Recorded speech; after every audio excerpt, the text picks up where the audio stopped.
नमस्कार. आपले बदलापूरमध्ये मी श्रद्धा तुम्हा सर्वांचं स्वागत करते. खरं तर आपण आपल्या स्टुडिओमध्ये आपल्या बदलापूरच्या बऱ्याच वेगवेगळ्या विषयांवरती चर्चा करत असतो आणि या चर्चेत सगळ्यात जास्त सहभागी असतात ते म्हणजे कुळगाव बदलापूर नगर परिषदेचे माजी नगरसेवक संभाजी शिंदे. अभ्यासपूर्ण खरं तर या ठिकाणी प्रत्येक विषयावर जनतेपर्यंत जनतेला खरं तर जनतेच्या गरजेच्या असणाऱ्या ज्या काही योजना आहेत त्यासुद्धा किंवा शहरातील वेगवेगळे विषय या मुद्द्यांवरती आपण नेहमीच चर्चा करत असतो. आज आपण चर्चा करणार आहोत तो म्हणजे आपला जो काही बजेट नुकताच सादर करण्यात आला त्यावरती. खरं तर नुकतीच देवेंद्र फडणवीस यांनी आपला बजेट सादर केला आणि बऱ्याच योजना ज्या मुलींसाठी, महिलांसाठी, शेतकरी बांधवांसाठी, प्रत्येकासाठी आहेत आणि आपल्या शहराच्या विकासासाठी तर बऱ्याच योजना आहेत आणि ज्यांचा सर्वसामान्य नागरिक खरं तर नाही फायदा घेत किंवा त्यांच्यापर्यंत जेवढी जनजागृती होणं गरजेचं आहे तेवढी झालेली नसते. तर आज खरंच आजचा व्हिडिओ खूप महत्त्वाचा आहे कारण या योजनेचा लाभ तुम्ही कशा प्रकारे घेऊ शकता, कोणत्या योजना आहेत आणि कोण लाभ घेऊ शकतं या सगळ्यावरती आपल्याला आज आपल्यासोबत जोडले गेलेले आहेत माजी नगरसेवक संभाजी शिंदे. त्यांच्याशी चर्चा करूयात, त्यांच्याकडूनच माहिती घेऊयात. अधिक स्वागत आहे सर तुमचं आजच्या चर्चेमध्ये. नमस्कार. आणि काय सर सांगाल कशा प्रकारे यंदाचं बजेट झालेलं आहे? आता नुकतंच 9 तारखेला राज्याचे उपमुख्यमंत्री आणि अर्थमंत्री देवेंद्र फडणवीस साहेब यांनी राज्याचा अर्थसंकल्प त्या ठिकाणी मांडलेला आहे आणि या अर्थसंकल्पा बाबतीमध्ये आपल्या बदलापूरच्या प्रेक्षकांना सुद्धा माहिती व्हावी या अनुषंगाने आज या ठिकाणी काही माहिती मी देऊ इच्छितो. सगळ्यात महत्त्वाची गोष्ट म्हणजे राज्य सरकारचं बजेट हा विषय अतिशय दुर्लक्षित राहणारा विषय आहे. सामान्य लोकांचं साधारणपणे लक्ष कुठे असतं तर केंद्र सरकारचं बजेट, त्याच्यातनं टॅक्सेशन किती कमी झालं, काय वाढलं, काय कमी झालं. परंतु राज्य सरकारचं बजेट हा सुद्धा एक इम्पॉर्टंट फॅक्टर आहे. 5 लाख कोटी रुपयांचं राज्य सरकारचं बजेट आहे की 5 लाख कोटी रुपये राज्य सरकारकडे येतात आणि त्याच्यातनं राज्य सरकार केंद्र सरकारच्या मदतीने विविध उपाययोजना करून विविध विकास कामं त्या ठिकाणी केली जातात. समाजातील विविध घटकांना त्या ठिकाणी त्याचा फायदा दिला जातो. त्यामुळे राज्य सरकारचं बजेट सुद्धा तेवढंच महत्त्वपूर्ण आहे आणि माझी सगळ्या कार्यकर्त्यांना किंवा जे लोकप्रतिनिधी आहेत, ग्रामपंचायतीचे सदस्य असतील, सरपंच असतील, पंचायत समितीचे सदस्य, सभापती, जिल्हा परिषद सदस्य, जिल्हा परिषदचे पदाधिकारी, त्याच्याबरोबर नगरपालिकांचे नगरसेवक, महानगरपालिकांचे नगरसेवक आणि अगदी आमदार खासदार स्तरापर्यंतच्या सगळ्या लोकांचा या बजेटचा अभ्यास होण्याची त्या ठिकाणी गरज असते. विशेष करून स्थानिक स्वराज्य संस्थांचे जे लोकप्रतिनिधी आहेत त्यांना तर याविषयी खूप माहिती असण्याची गरज आहे कारण त्यांच्याकडे जो निधी येणार असतो तो राज्य सरकारच्या माध्यमातूनच येणार असतो. त्यामुळे आपल्यासाठी या बजेटमध्ये काय दिलेलं आहे किंवा आपण ज्या जनतेची सेवा करू इच्छितो त्या जनतेसाठी या बजेटमध्ये काय दिलेलं आहे हे माहिती करून घेणं फार काळाची गरज आहे. त्याच्यामध्ये अनेक राजकीय कुरघोड्या होतात की त्या बजेटमध्ये काय केलं, सत्ताधारी पक्ष बजेट सादर करतो त्याच्यावर विरोधी पक्ष टीका करणं साहजिक आलंय, हे लोकशाहीचं लक्षण आहे. परंतु त्याच्याबरोबर प्रत्येक घटकाला या बजेटची माहिती होणं ही गरज आहे. त्या अनुषंगाने काही माहिती आम्ही या ठिकाणी देऊ इच्छितो. प्रेक्षकांना मी सगळ्यात महत्त्वाची गोष्ट या ठिकाणी सांगू इच्छितो की राज्य सरकारचं बजेट आणि केंद्र सरकारचं बजेट हे शिल्की तुटीचं बजेट या संकल्पनेवर आधारित आहे. ज्याप्रमाणे नगरपालिका, महानगरपालिकांचं बजेट असतं ते शिल्की बजेट असतं. म्हणजे काय की तुमच्याकडे येणारा 1 रुपया जर उत्पन्न असेल तुमचं तर तुम्हाला त्याच्यामध्ये 99 पैसे खर्च तुम्ही दाखवू शकता, त्याच्यामध्ये 1 पैसा जरी तुम्हाला शिल्लक ठेवावे लागते. परंतु राज्य सरकार आणि केंद्र सरकारच्या माध्यमातून जी बजेट सादर केली जातात त्या बजेटमध्ये ती तुटीची बजेट असतात. म्हणजे तुमचं उत्पन्न जर समजा 5 लाख कोटी आहे तर तुम्हाला 5.25 लाख कोटी रुपयांचा खर्च त्या ठिकाणी दाखवावा लागतो. त्याच्यामध्ये विविध योजना दाखवाव्या लागतात. त्याच्यामुळे प्रेक्षकांनी किंवा लोकप्रतिनिधींनी हे समजून घेण्याची गरज आहे की राज्याचं बजेट हे तुटीचं बजेट असतं आणि स्थानिक स्वराज्य संस्थांचं बजेट हे शिल्कीचं बजेट त्या ठिकाणी असतं. आता या ठिकाणी तुम्ही सांगितल्याप्रमाणे देवेंद्र फडणवीस साहेबांनी जे आता बजेट सादर केलंय ह्या बजेटला खूप एक मार्मिक असा अर्थ आहे. कारण देवेंद्र फडणवीस या राज्यामध्ये 5 वर्ष मुख्यमंत्री राहिलेले आहेत आणि गेल्या 1 वर्षापासून या राज्याचं उपमुख्यमंत्रीपद ते सांभाळत आहेत आणि सगळ्यात महत्त्वाचं म्हणजे अर्थ खातं त्यांनी यावेळेला मुद्दाम मागून घेतलं आणि अर्थ खात्याचं पहिलं बजेट म्हणजे मुख्यमंत्री असताना सुद्धा ते त्यांच्याकडे गृह खात्याचा कारभार होता, नगरविकास खातं होतं, परंतु आता उपमुख्यमंत्री असताना त्यांनी अर्थ खातं घेतलं. या महाराष्ट्राच्या अर्थसंकल्पाला एक इतिहास आहे. म्हणजे 1960 सालापासून जर आतापर्यंत विचार केला तर विविध मान्यवरांनी, चांगले अर्थतज्ञ असणाऱ्या मंत्रिमंडळातल्या अर्थमंत्र्यांनी या ठिकाणी ही बजेट त्या ठिकाणी सादर केलेली आहे. तर त्याच्यामध्ये दिलीप वळसे पाटील असतील, अजितदादा असतील किंवा जयंत पाटील असतील, सुनील तटकरे असतील, या लोकांनी ही बजेट त्या काळामध्ये सादर केली. त्या काळात युती सरकारच्या काळामध्ये महादेव शिवणकर होते, ते अर्थमंत्री काही काळ होते. एकनाथराव खडसे होते, त्यांनी सुद्धा त्या ठिकाणी बजेट मांडलेलं होतं. आता देवेंद्र फडणवीसांचं जे बजेट आहे, ह्या बजेटला काहीतरी वेगळा अर्थ आहे की त्यांनी गेल्या 2.5-3 वर्षामध्ये या ठिकाणी जो काही थोडाफार प्रमाणामध्ये कारभार ठप्प झाला होता किंवा कोरोनाच्या कालावधीमध्ये जे राज्यावर फार मोठं आर्थिक संकट आलेलं होतं, त्या संकटातनं बाहेर येण्यासाठी ह्या बजेटचं सूत्रच त्या ठिकाणी बदलून टाकलं आणि एक अतिशय चांगलं असं बजेट सादर करण्याचा त्या ठिकाणी प्रयत्न केलाय. अगदी विधिमंडळामध्ये सुद्धा जरी सुद्धा काही लोकांनी त्याच्यावर टीका केली असती तरी त्या बजेटला त्यांनी सांगितलं की याच्यामध्ये काही मुद्दे अतिशय चांगले आहेत. आणि देवेंद्र फडणवीसांनी हे जे बजेट मांडलं, या बजेटमध्ये त्यांनी याला पंचामृत नावाचं सूत्र दिलं की 5 अमृत त्याच्यामध्ये त्यांनी डिव्हिजन केलं आणि त्या डिव्हिजनमध्ये 5 अमृत घेतले. प्रथम अमृत, द्वितीय अमृत, तृतीय अमृत, चतुर्थ अमृत आणि पंचामृत. त्याच्यामध्ये प्रथम अमृतामध्ये त्यांनी काय घेतलं तर शेती हा विषय त्या ठिकाणी घेतला आणि याच्यामध्ये शेतीसाठी सगळ्यात महत्वाची तरतूद केली. जवळजवळ 29,163 कोटी रुपयांची तरतूद, म्हणजे एकूण साधारण महाराष्ट्राचं बजेट 5-5.25 लाख कोटी रुपयांचं बजेट आहे एकूण येणाऱ्या उत्पन्नाच्या याच्यामध्ये. तर याच्यामध्ये शेतीसाठी त्यांनी जवळजवळ 29,163 कोटी रुपयांची तरतूद त्या ठिकाणी केलेली आहे. त्याच्यामध्ये सगळ्यात महत्वाची तरतूद यावर्षीच्या बजेटची शेतीच्या बाबतीत जर सांगायची झाली तर ज्याप्रमाणे पंतप्रधान नरेंद्र मोदी यांनी किसान सन्मान योजना लागू केलेली आहे, त्याच्यामध्ये प्रत्येक शेतकऱ्याच्या अकाउंटला दरवर्षी 6,000 रुपये जमा होतात. 4 महिन्यांनी 2,000 रुपये जमा होतात. देवेंद्र फडणवीस साहेबांनी त्याला एक बूस्टर त्या ठिकाणी दिलाय आणि महाराष्ट्रातल्या 1.25 कोटी शेतकऱ्यांसाठी जवळजवळ प्रत्येकी 6,000 रुपये याप्रमाणे पैसे त्या ठिकाणी या बजेटमध्ये तरतूद केलेली आहे. त्यामुळे यावर्षीपासून महाराष्ट्रातल्या शेतकऱ्यांना दरवर्षी केंद्र सरकारचे 6,000 रुपये आणि राज्य सरकारचे 6,000 रुपये असे 12,000 रुपये त्या ठिकाणी शाश्वत मिळणार आहेत. दुसरी महत्वाची गोष्ट या बजेटमध्ये कृषीच्या बाबतीमध्ये सांगायची झाली तर पीक विमा योजना जी केंद्र सरकारच्या माध्यमातून राबवली जाते, त्याचा हप्ता केंद्र सरकार थोड्याफार प्रमाणामध्ये भरत होतं आणि शेतकऱ्यांना 2% विमा रकमेच्या 2% रक्कम ही विमा हप्ता म्हणून शेतकऱ्यांना भरावी लागत होती. त्याच्यामध्ये ज्यावेळेला अर्थमंत्र्यांनी अभ्यास केला त्यावेळेला महाराष्ट्रामध्ये बऱ्याच ठिकाणी विमा हप्त्याची रक्कम जास्त असल्यामुळे शेतकरी विमा काढत नव्हते. गेल्या 3-4 वर्षापासून महाराष्ट्रावर अनेक नैसर्गिक आपत्ती आल्या, शेतीवर मोठ्या प्रमाणामध्ये आपत्ती आल्या, शेतकऱ्यांचं फार मोठ्या प्रमाणामध्ये नुकसान झालं. मग या शेतकऱ्यांना पीक विमाच्या रक्कम त्या ठिकाणी मिळाल्या नाहीत कारण त्यांनी काही शेतकऱ्यांनी त्याचे विमा उतरवलेले नव्हते. मग या वर्षीपासून देवेंद्र फडणवीस साहेबांनी काय केलं तर सरसकट सगळ्या शेतकऱ्यांचा विमा त्या ठिकाणी उतरवला जाईल.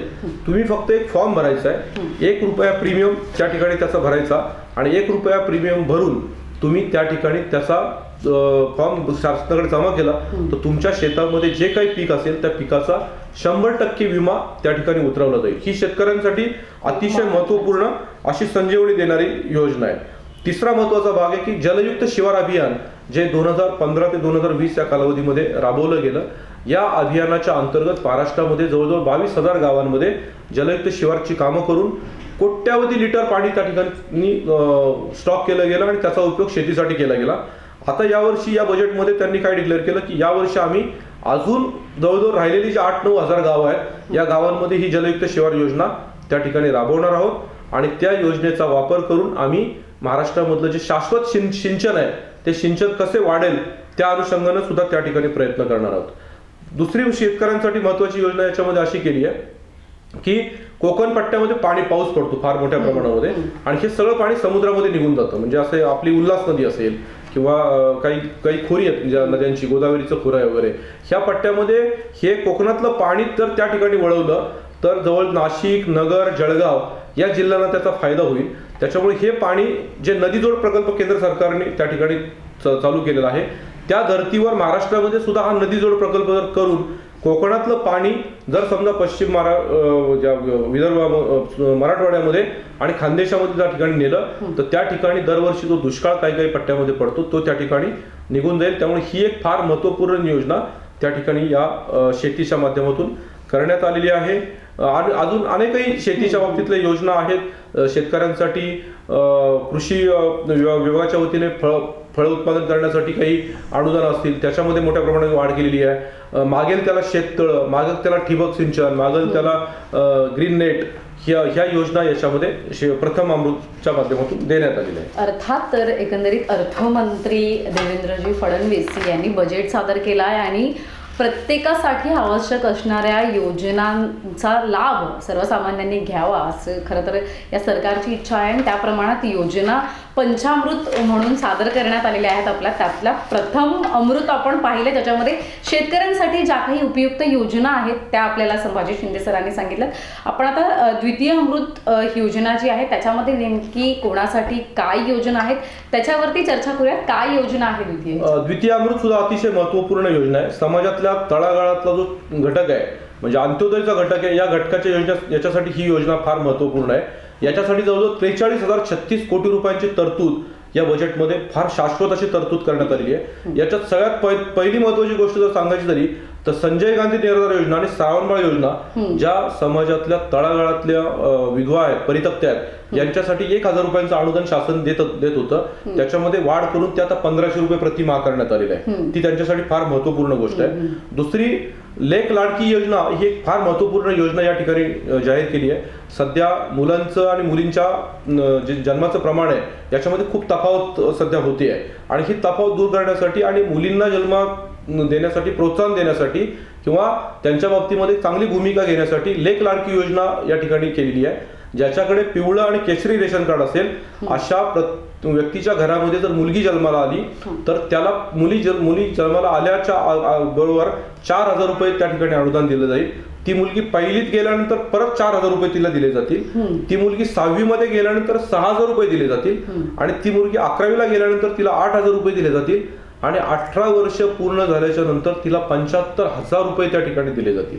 म्हणजे त्या मुलीचा संपूर्ण खर्च तिचा अगदी जन्मल्यानंतर 4,000 रुपये खर्च म्हणजे बाळंतपणानंतरचा जो खर्च आहे त्या मुलीसाठी आवश्यक त्या योजना कराव्या लागतील त्याच्यासाठी मिळणारे पैसे आणि शिक्षणासाठी मिळणारे पैसे, तिचं 18 वर्ष पूर्ण झाल्यानंतर उच्च शिक्षण लागण्यासाठी पैसे असे तिला या ठिकाणी देण्यात आलेले आहेत. ही गेम चेंजिंग योजना आहे, गेम चेंजर आहे मुलींच्या जन्मासाठी आणि ह्या मुलींना प्रोत्साहन देण्यासाठी योजना आहे. दुसरी महत्वाची योजना याच्यामध्ये अशी आहे की महाराष्ट्रातल्या तमाम महिला वर्गाला एक फार मोठी पर्वणी या ठिकाणी देवेंद्र फडणवीस साहेबांनी दिलेली आहे की एसटीच्या प्रवासामध्ये सरसकट 50% सवलत त्या ठिकाणी दिलेली आहे. म्हणजे महाराष्ट्रातील जी महिला आहे त्या महिलेला महाराष्ट्राच्या एसटीतनं जर कुठेही प्रवास करायचा असेल तर येणाऱ्या जे तिकीट असेल त्या तिकिटामध्ये तिला 50% सवलत दिलेली जाणार आहे. हा एक फार गेम चेंजर आहे कारण महिला फार मोठ्या प्रमाणामध्ये प्रवास करतात, पर्यटनाला जातात, याला जातात, ते सगळ्या ठिकाणी तिला 50% सवलत मिळणार आहे. दुसरी गोष्ट खूप मोठ्या प्रमाणामध्ये महिला खेडेगावातनं शहरी पट्ट्यामध्ये राहतात आणि नोकरी करतात. त्यांना प्रत्येकाला आपल्या घरी जाणं शक्य नसतं, पण नोकरीच्या निमित्तानं ते शहरामध्ये राहत असताना त्यांना राहण्याची खूप मोठी अडचण असते. त्याच्यासाठी महाराष्ट्रामध्ये 50 मोठी वसतिगृह महिलांसाठी, ज्या नोकरदार महिला आहेत त्यांच्यासाठी बांधली जाणार आहेत आणि या महिलांना त्या ठिकाणी राहण्याची व्यवस्था केली जाणार आहे. त्याच्यामुळे स्वतःच्या पायावर उभे राहणाऱ्या ज्या महिला आहेत यांच्यासाठी ही एक पर्वणी आहे. दुसरी गोष्ट म्हणजे आता करोनाच्या काळामध्ये आपण पाहिलं की ज्या आशा स्वयंसेविका होत्या किंवा अंगणवाडी सेविका होत्या, मिनी अंगणवाडी सेविका होत्या, अंगणवाडी मदतनीस होत्या, यांनी खूप मोठ्या प्रमाणामध्ये शासनाला मदत केली आणि समाजातल्या तळागाळाचा जो घटक आहे, छोटी मुलं आहेत, विद्यार्थी आहेत, ह्यांना यांचं पालन पोषण करणारे की यांना मदत करणाऱ्या ज्या सेविका आहेत यांच्या मानधनामध्ये फार मोठ्या प्रमाणामध्ये वाढ करावी अशी त्यांची मागणी होती. त्याच्यामध्ये त्यांचं उत्पन्न फार कमी होतं. देवेंद्र फडणवीस साहेबांनी यांना फार मोठी मागणी त्यांची मान्य केलेली आहे आणि आता यांच्या मानधनामध्ये 1,500 रुपयांची वाढ केलेली आहे. त्यामुळे आता अंगणवाडी सेविकांना 10,000 रुपयांचं मानधन मिळणार आहे. मिनी अंगणवाडी सेविकेला 7,200 रुपये मिळणार आहेत. अंगणवाडी मदतनीस असेल तिला 5,500 रुपये त्या ठिकाणी मिळणार आहेत आणि महाराष्ट्रामध्ये 20,000 पदं नव्याने या अंगणवाडी सेविका, अंगणवाडी मिनी सेविका आणि मदतनीस यांची त्या ठिकाणी भरली जाणार आहे. त्याच्यामुळे या द्वितीय अमृतच्या माध्यमातून फार मोठं काम या ठिकाणी देवेंद्र फडणवीस साहेबांनी या बजेटच्या माध्यमातून केलेलं आहे. अर्थात आशा सेविकांनी आपल्या बदलापुरात सुद्धा आंदोलन केलं होतं. त्यांचं जे काही मानधन होतं ते वाढावे अशी मागणी होती कारण की खूप कमी मानधन त्यांना सरकारकडून येत होतं. त्याच्यात वाढ करावी आणि प्रत्येक महिलेचा विचार खरं तर या बजेटमध्ये करताना म्हणजे मुलगी जन्मल्यापासून ते जोपर्यंत तिचा व्यवसाय किंवा ती जिकडे नोकरी करते तिथपर्यंतचा विचार एकंदरीत या बजेटमध्ये करण्यात आलेला आहे. द्वितीय अमृत योजनेमध्ये आपण तृतीयाकडे वळूयात, कारण की पहिल्या याच्यामध्ये शेतकऱ्यांसाठी दुसरी योजना जी आहे, द्वितीय अमृत योजना, त्याच्यामध्ये महिलांसाठी मुलींसाठी बऱ्याच योजना आहेत. आता तृतीय अमृत योजनेमध्ये कोणाकोणासाठी योजना आहेत आणि कोणाकोणाला फायदा होऊ शकतो याचा? देवेंद्र फडणवीस साहेब हे फार मोठं व्हिजन ठेवून काम करणारे व्यक्तिमत्व आहे. आपण गेल्या 5 वर्षामध्ये पाहिलं असेल की देवेंद्र फडणवीस साहेबांचं सगळ्यात जास्त लक्ष जर कशावर होतं तर या महाराष्ट्रातल्या पायाभूत सुविधा वाढवण्यावर. मूलभूत काय, एखाद्या देशाचा विकास हा कधी होतो किंवा एखाद्या राज्याचा विकास कधी होतो, त्या राज्यामध्ये पायाभूत सुविधांचं फार मोठं जाळं असेल तर त्या ठिकाणी होतं. म्हणजे मी नेहमी सांगतो की अमेरिका श्रीमंत आहे तर का सांगतात, तर अमेरिकेतले लोक सांगतात की आमच्या देशातले रस्ते चांगले आहेत म्हणून आम्ही श्रीमंत आहोत. तर त्याच्यामुळे पायाभूत सुविधांकडे लक्ष देण्याची फार मोठी गरज या ठिकाणी होती आणि ती गरज तृतीय अमृतच्या माध्यमातून देवेंद्र फडणवीस साहेबांनी साधलेली आहे. या बजेटमध्ये जवळजवळ 53,058 कोटी रुपयांची तरतूद या तृतीय अमृतसाठी महाराष्ट्रातल्या पायाभूत सुविधांच्या निर्मितीसाठी केली जाणार आहे. त्याच्यामध्ये सगळ्यात महत्त्वाचं काम जे केलं जाणार आहे की आता जो समृद्धी महामार्ग आहे की जो महाराष्ट्राचा गेम चेंजर महामार्ग ठरलेला आहे, तो आता जवळजवळ 70% महामार्ग पूर्ण झालाय. उर्वरित महामार्गाचं काम पुढच्या 2-3 महिन्यात पूर्ण होणार आहे. त्यामुळे मुंबई नागपूर जो समृद्धी महामार्ग आहे, या समृद्धी महामार्गाचा विस्तार करण्याची संकल्पना परत एकदा देवेंद्र फडणवीस साहेबांनी याच्यामध्ये केलेली आहे. आणि जिजाऊंचं जे जन्मस्थळ आहे सिंदखेड राजा, तिथपासून ते शेगाव पर्यंत चौपदरी महामार्ग त्या ठिकाणी याचं विस्तारीकरण त्या ठिकाणी केलं जाणार आहे. दुसरा एक महत्वाचा मार्ग महाराष्ट्राच्या दृष्टिकोनातून देवेंद्र फडणवीस साहेबांच्या स्वप्नातून तो तयार होतोय, तो महत्वाचा मार्ग आहे महाराष्ट्र शक्तीपीठ महामार्ग.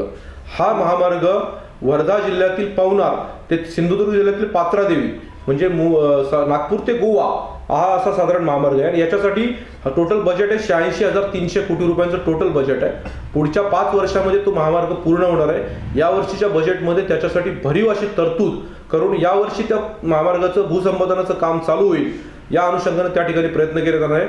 याला महाराष्ट्राचं शक्तीपीठ असं का नाव दिलंय, तर याच्यामध्ये पंढरपूर असेल किंवा जेवढी महाराष्ट्रातली तीर्थस्थळं त्या पट्ट्यामध्ये येतात, ही सगळी तीर्थस्थळं त्या ठिकाणी त्या महामार्गाच्या माध्यमातून जोडली जाणार आहेत. आणि 2 महत्वाची क्षेत्र म्हणजे नागपूर हे एक देशाचं सेंटर आहे आणि गोवा हे देशाचं पर्यटन केंद्र आहे, मुख्य पर्यटन केंद्र आहे.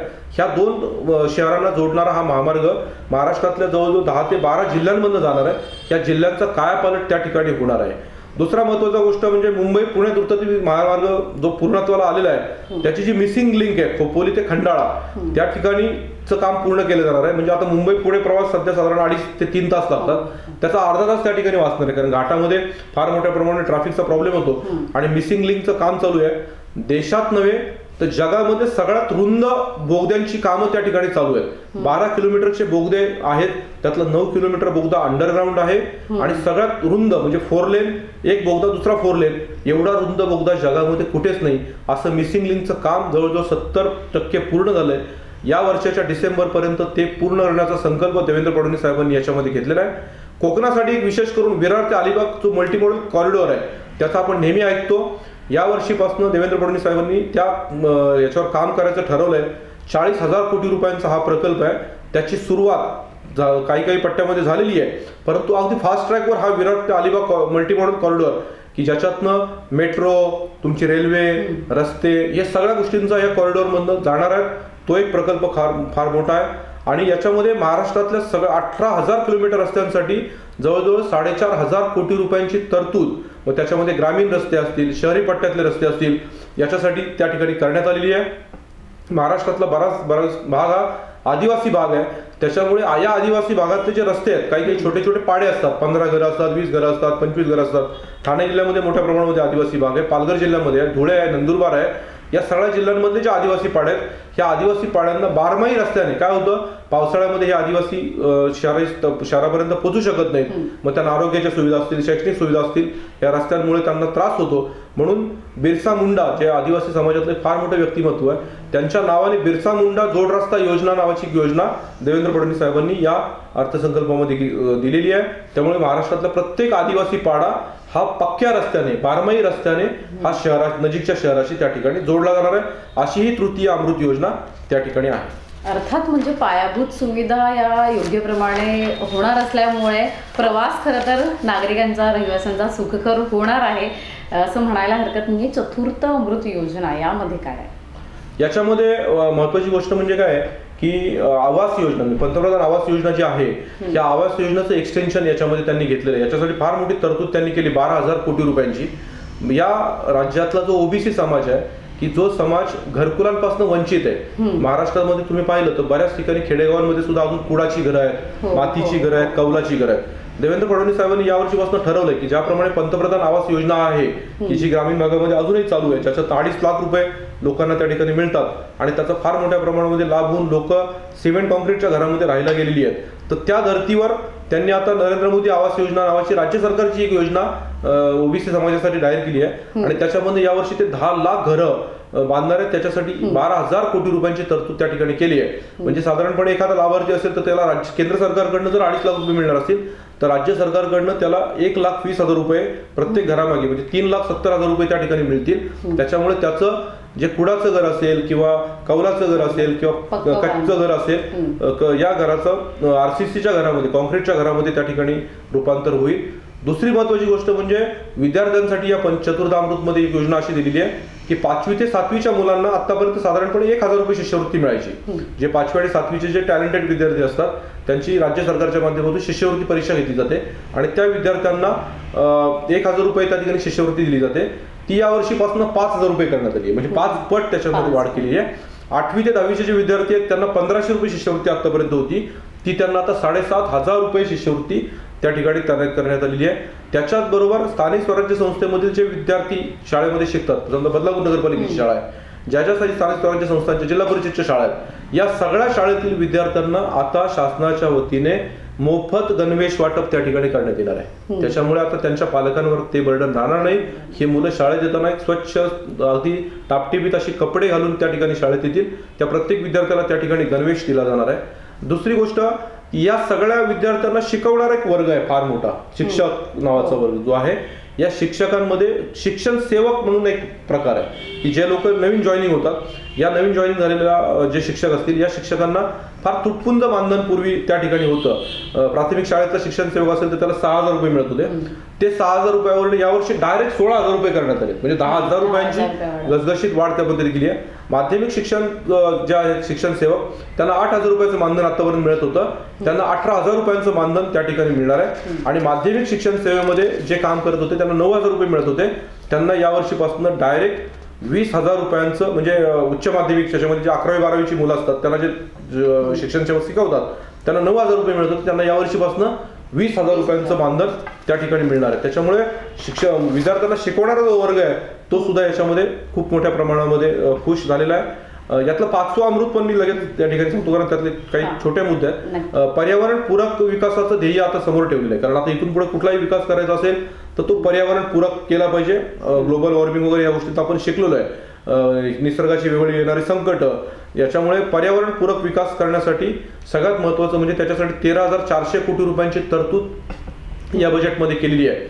याच्यामध्ये महत्वाचं म्हणजे ग्रीन हायड्रोजन आणि पवन ऊर्जा या 2 प्रकल्पांसाठी खूप मोठं काम या ठिकाणी केलं जाणार. आपण सध्या पाहतो की डिझेल किंवा पेट्रोल या गोष्टींमुळे फार मोठ्या प्रमाणावर प्रदूषण होतं. त्याच्यामुळे आता इलेक्ट्रिक कार्स येत आहेत, हायड्रोजनच्या कार्स येत आहेत किंवा पवन ऊर्जावर आधारित काम त्या ठिकाणी होत आहे. तर देवेंद्र फडणवीस साहेबांनी या क्षेत्रावर पण खूप मोठ्या प्रमाणामध्ये काम करायचं ठरवलंय.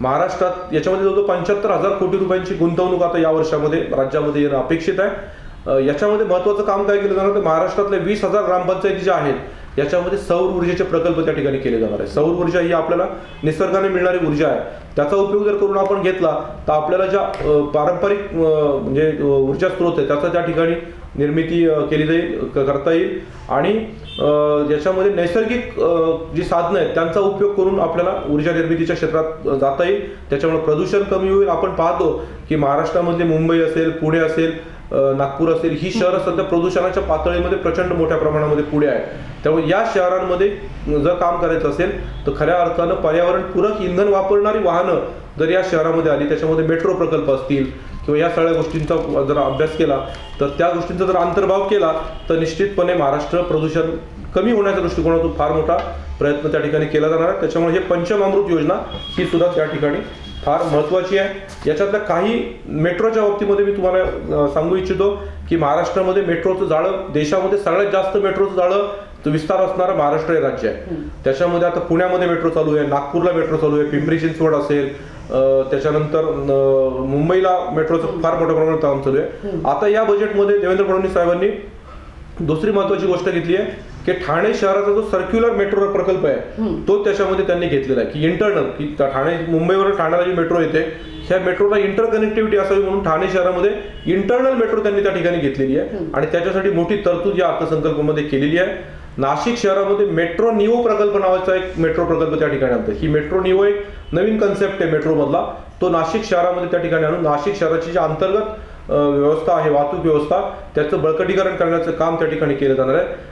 पिंपरी चिंचवड शहरामध्ये पिंपरी चिंचवड ते निगडी हा जो मेट्रोचा प्रकल्प आहे की जो इंडस्ट्रियल एरियातनं त्या ठिकाणी जातो, फार मोठ्या प्रमाणामध्ये लोकवस्ती त्या ठिकाणी राहते, त्या प्रकल्पाचं काम या वर्षात केलं जाणार आहे.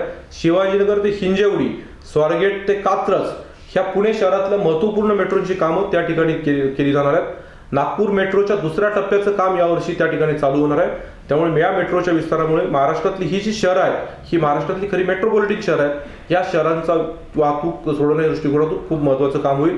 महाराष्ट्रातले काही रेल्वे प्रकल्प सुद्धा या अर्थसंकल्पामध्ये देवेंद्र फडणवीस साहेबांनी याच्यामध्ये घेतलेले आहेत, ज्याचा उल्लेख या ठिकाणी करणं गरजेचं आहे. याच्यामध्ये सगळ्यात महत्वाचा मुद्दा असा असतो की रेल्वेचे जे काही प्रकल्प असतात याच्यामध्ये एक रेल्वेची अट असते की राज्य सरकार याच्यामध्ये 50% कॉन्ट्रीब्युशन देणार असेल तर आम्ही त्या प्रकल्पाला तत्वता मान्यता देऊ. आणि या वर्षीच्या बजेटमध्ये माननीय अर्थमंत्री देवेंद्र फडणवीस साहेब यांनी कल्याण मुरबाड रेल्वे जो प्रकल्प आहे त्याचा 50% हिस्सा देण्याचं कबूल केलेलं आहे आणि त्या अनुषंगानं ही आपल्या ठाणे जिल्ह्यासाठी फार मोठी पर्वणी आहे. अहमदनगर बीड ते परळी वैजनाथ हा एक मोठा रेल्वे मार्ग आहे, त्याचं काम या वर्षात चालू होणार आहे. वर्धा ते यवतमाळ, नांदेड, वडसा, देसाईगंज ते गडचिरोली हा एक मोठा रेल्वे प्रकल्प आहे, त्याचं काम या ठिकाणी चालू होणार आहे. नागपूर ते नागभीड नावाचा एक प्रकल्प आहे.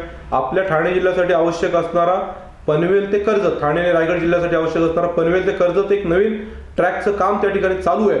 त्याला स्ट्रेंथनिंग करण्याच्या दृष्टिकोनातून राज्य सरकारचं कॉन्ट्रीब्युशन त्या ठिकाणी दिलं जाणार आहे, जे आता MRVCच्या माध्यमातून ते काम चालू आहे. कल्याण कसारा 3ऱ्या आणि 4थ्या लाईनसाठी सुद्धा राज्य सरकार मदत त्या ठिकाणी करणार आहे.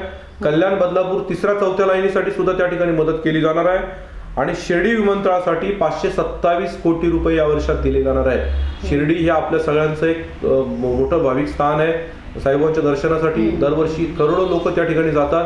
आता विमानतळाच्या सुविधेच्या माध्यमातून आपण त्या ठिकाणी जाण्यासाठी शिर्डीचं जे रेल्वे आपलं विमानतळ आहे, एअरपोर्ट टर्मिनल्स आहे, ते बांधण्यासाठी 527 कोटी रुपये त्या ठिकाणी दिले जाणार आहेत. आणि सगळ्यात महत्वाचं म्हणजे जे छत्रपती संभाजीनगर विमानतळ आहे, ज्या आता औरंगाबादचं नाव बदलून आपण छत्रपती संभाजीनगर केलंय, तर त्या अनुषंगाने एक महत्वपूर्ण काम देवेंद्र फडणवीस साहेबांनी या ठिकाणी केलंय की तिथल्या विमानतळाच्या हे करण्यासाठी विस्तारीकरणासाठी 734 कोटी रुपयांची तरतूद त्या ठिकाणी देवेंद्र फडणवीस साहेबांनी या बजेटमध्ये केलेली आहे. महाराष्ट्रासाठी ही फार मोठी तरतूद आहे. महाराष्ट्रातली जी काही दैवतं आहेत या दैवतांची स्मारकं महाराष्ट्रामध्ये आहेत, या स्मारकांचं चांगलं डेव्हलपमेंटचं काम करण्याची गरज आहे. तर लोक त्या ठिकाणी जाऊन त्यांच्या समाधीस्थळांवर जातील, स्मारकांवर जातील, त्याचं दर्शन घेतील, एक नवीन प्रेरणा ऊर्जा त्या ठिकाणी निर्माण होईल. त्याच्यासाठी छत्रपती संभाजी महाराजांचं तुळापूर आणि वडू बुद्रुक येथील जे स्मारक आहे त्या स्मारकासाठी 350 कोटी रुपयांचा निधी या बजेटमध्ये त्या ठिकाणी देण्यात आलेला आहे. त्याचप्रमाणे सावित्रीबाई फुले आणि महात्मा फुले यांचं पुण्यातल्या भिडेवाड्यामध्ये जे स्मारक आहे, ज्ञानज्योती सावित्रीबाई फुले राष्ट्रीय स्मारक, त्याच्यासाठी 50 कोटी रुपयांची तरतूद त्या ठिकाणी करण्यात आलेली आहे. लोकशाहीर अण्णाभाऊ साठे यांचं वाटेगाव सांगली या ठिकाणी जे स्मारक आहे त्याच्यासाठी 25 कोटी रुपये त्या ठिकाणी देण्यात आलेले आहेत. हिंदू हृदय सम्राट बाळासाहेब ठाकरे यांचं जे मुंबईतलं स्मारक आहे या स्मारकासाठी 351 कोटी रुपयांची तरतूद या ठिकाणी केली जाणार आहे. मुंबईकरांच्या दृष्टिकोनातून हा फार महत्वपूर्ण विषय आहे. त्याचबरोबर स्वर्गीय रासू गवई यांचं अमरावती या ठिकाणी स्मारक बांधण्यासाठी 25 कोटी रुपये त्या ठिकाणी दिले जाणार आहेत. त्याच्याबरोबर ज्येष्ठ विचारवंत नरहर कुरुंदकर यांचं नांदेड या ठिकाणी स्मारक बांधलं जाणार आहे. शिवाजीराव देशमुख यांचं सांगली या ठिकाणी स्मारक बांधून त्यासाठी 20 कोटी रुपयांची तरतूद त्या ठिकाणी करण्यात आली आहे. बंजारा समाजाचं दैवत सगळ्यांचं श्री संत सेवालाल महाराजांचं पोरादेवी इथलं जे तीर्थक्षेत्र आहे त्याच्या विकासासाठी 500 कोटी रुपयांची तरतूद जवळजवळ याच्यामध्ये करण्यात आलेली आहे. बंजारा समाजासाठी हे फार मोठी गोष्ट आहे. महाराष्ट्रातली जी काही ही आहेत म्हणजे ज्योतिर्लिंग आहे, आता संपूर्ण देशामध्ये सगळ्या ज्योतिर्लिंगांचा मोठ्या प्रमाणामध्ये विकास चालू आहे. ज्याप्रमाणे उज्जैनला कॉरिडॉरचं काम झालं मोठ्या प्रमाणामध्ये, आता खूप लोक उज्जैनला जातात आणि तिथं दर्शन घेतात महाकालचं.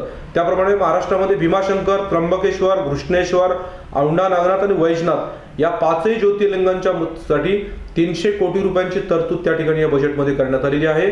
ज्योतिबा परिसर आहे जो कोल्हापूर जवळचा, त्याच्यासाठी 50 कोटी रुपये, संत गाडगेबाबा समाधीस्थळासाठी 25 कोटी रुपये, त्याच्यानंतर चक्रधर महानुभाव पंथाचे जे चक्रधर स्वामी आहेत त्यांचं सिद्धपूर काटोल या ठिकाणी स्मारक आहे, त्याच्या स्मारकासाठी जवळजवळ 25 कोटी रुपयांचा निधी दिलेला आहे. तेली समाजाचं जे संत जगनाडे महाराजांची आर्ट गॅलरी आहे नागपूरला, त्याच्यासाठी 6 कोटी रुपये, आणि त्यांचं पुण्याजवळील सुदुमरे या ठिकाणी जे समाधीस्थळ आहे त्याच्यासाठी 25 कोटी रुपयांची तरतूद या ठिकाणी करण्यात आलेली आहे. आणि सगळ्यात महत्त्वाचा अस्मितेचा विषय असणारा दादर येथील भारतरत्न डॉक्टर बाबासाहेब आंबेडकर हिंदू मिल स्मारकामध्ये जे स्मारकाचं काम चालू आहे त्याच्यासाठी 741 कोटी रुपये या ठिकाणी या बजेटमध्ये त्या ठिकाणी दिले जाणार आहेत. अशा असंख्य तरतुदी या बजेटच्या माध्यमातून करण्यात आलेल्या आहेत. तुम्हाला काही महत्त्वाच्या तरतुदी सुद्धा मी या ठिकाणी काही जे डिपार्टमेंट्स आहेत त्या डिपार्टमेंटसाठी ज्या काही तरतुदी केल्यात त्याच्यामध्ये नगरविकास विभागासाठी 9,700 कोटी रुपयांची तरतूद आहे.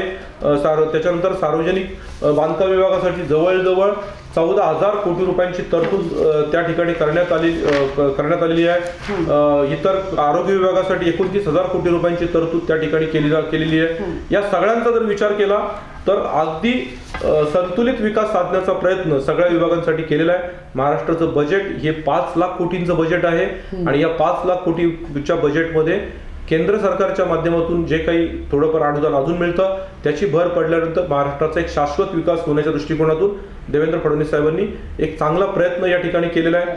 आता महत्त्वाचा विषय म्हणजे केंद्र राज्य सरकारच्या कर्मचाऱ्यांच्या बाबतीत तो विषय सुद्धा ते आता घेणार आहेत. पेन्शनच्या बाबतीमध्ये या अनेक योजना या ठिकाणी घेण्याचा प्रयत्न देवेंद्र फडणवीस साहेबांनी केलेलं आहे. अतिशय चांगलं संतुलित असं बजेट आहे. एका बजेटमध्ये महाराष्ट्राचं काय पलट त्या ठिकाणी होणार नाही, परंतु एक अतिशय प्रामाणिक असा प्रयत्न देवेंद्र फडणवीस साहेबांच्या माध्यमातून या बजेटमध्ये करण्यात आलेला आहे. त्याचं प्रॉपर इम्प्लिमेंटेशन होणं ही काळाची त्या ठिकाणी गरज आहे.